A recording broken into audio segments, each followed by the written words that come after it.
بسم الله الرحمن الرحيم. இது ஏன் உம்முல் கிதாப் என்று அழைக்கப்படுகிறது?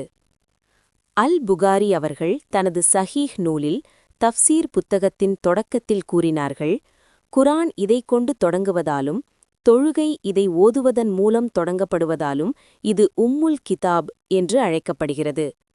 குர்ஆனின் முழு அர்த்தங்களையும் இது கொண்டிருப்பதால் இது உம்முல் கிதாப் என்று அழைக்கப்படுகிறது என்றும் கூறப்படுகிறது. இப்னு ஜரீர் அவர்கள் கூறினார்கள், பல குறிப்பிட்ட பகுதிகளைக் கொண்ட ஒவ்வொரு விரிவான விஷயத்தையும் அரேபியர்கள் என்று அழைக்கிறார்கள்.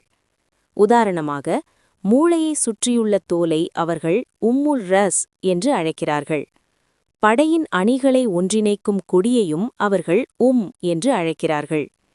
அவர்கள் மேலும் கூறினார்கள், மக்கா உம்முல் குரா என்று அழைக்கப்பட்டது ஏனெனில் அது அனைத்து கிராமங்களுக்கும் மிக பெரியது மற்றும் தலைமையானது.